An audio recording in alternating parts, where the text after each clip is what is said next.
تو ذی الحجہ کے پہلے 10 دن کی فضیلت کے تعلق سے نبی اکرم صلی اللہ علیہ وسلم فرماتے ہیں، صحیح بخاری کی روایت ہے، غور سے سنیے کتنی فضیلت ان دنوں کی، جس کو ہم بہت ایزی، بہت آسان اور بہت معمولی سمجھتے ہیں۔ حدیث کے الفاظ ہیں، ذی الحجہ کے ابتدائی 10 دنوں کے مقابلے میں دوسرے کوئی ایام ایسے نہیں جن میں نیک عمل اللہ کو ان دنوں سے زیادہ محبوب ہو۔ مطلب ذی الحجہ کی پہلی 10 تاریخ میں جو اعمال انسان کرتا ہے اللہ کو اتنے پسند ہے کہ اتنا پسند اللہ کو باقی دوسرے دنوں میں کیے گئے اعمال محبوب نہیں ہیں۔ صحابہ کرام نے عرض کیا، اللہ کے رسول صلی اللہ علیہ وسلم کیا جہاد بھی نہیں؟ تو فرمایا اللہ کی راہ میں جہاد بھی افضل نہیں ہے۔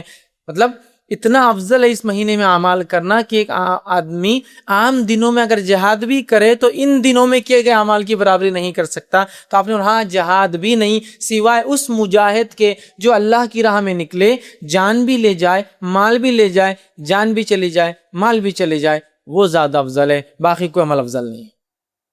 مطلب ذی الحجہ کے پہلے 10 دن میں آپ جو عمل کریں گے وہ عمل جہاد سے بھی زیادہ افضل ہے۔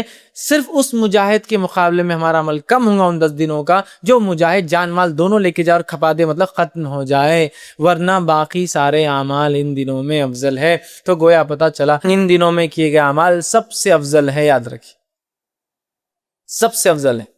تو آپ جب پتہ چل گیا سب سے افضل ہے تو ہمیں خوب کوشش کرنا چاحیے۔ اور اس کے تعلق سے حافظ ابن حجر عسقلانی رحمہ اللہ لکھتے ہیں کیوں اللہ نے ان ایام کو سب سے افضل بنایا ہے، اور بڑی اچھی بات لکھتے ہیں، اور ایک حکمت، بڑی اچھی حکمت وہ لکھتے ہیں، اور وہ فرماتے اور کہتے ہیں اللہ تعالیٰ نے عشرہ ذی الحجہ، پہلے ذی الحجہ کے پہلے 10 دنوں کو اس لیے فضیلت اور شان اور شوکت بخشی ہے، اس کا سبب یہ وہ لکھتے ہیں یہ وہ دن ہیں جن میں ساری عبادتیں ایک ساتھ مل جاتی ہے۔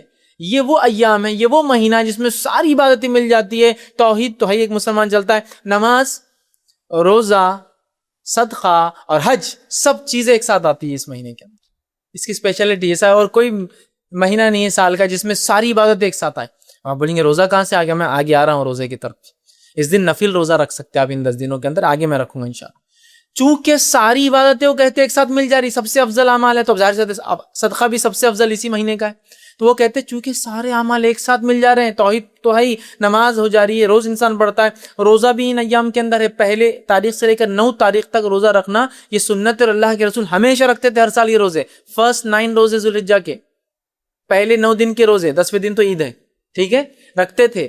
تو روزہ بھی مل گیا، نماز بھی مل گئی، توحید پر انسان تھا، صدقات بھی کرے چونکہ سب سے افضل عمل ہے، اور اس میں حج بھی آ جاتا ہے، سارے ارکان ایک ساتھ آ رہے ہیں۔ تو وہ کہتے ہیں اس وجہ سے اللہ نے یہ حکمت ہو سکتی ہے کہ ان 10 دنوں کو اتنی زیادہ اہمیت دی، اور واقع میں ایسا اور کبھی نہیں ہوتا، یاد رکھیے۔ لیکن ایک سوال، کیا شب قدر سے بھی افضل ہے یہ؟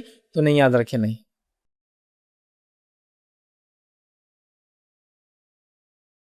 السلام علیکم، آپ بھی ہمارے اس کام میں تعاون کریں اپنی زکات و صدقات کے ذریعے۔ ڈونیشن ڈیٹیلز کے لیے ڈونیٹ اس پر کلک کریں۔ اگر آپ کو ہمارے ویڈیوز پسند آئے ہیں تو اسے شیئر کریں اور ثواب کے حقدار بنیں۔ روزانہ ہمارے ویڈیوز کو پانے کے لیے ہمارے یوٹیوب چینل کو سبسکرائب کریں اور بیل آئکن دبائیں۔ ہم سے دیگر سوشل میڈیا پر جڑنے کے لیے ویڈیو میں دیے گئے آئی ڈی کو سرچ کریں۔ جزاک اللہ۔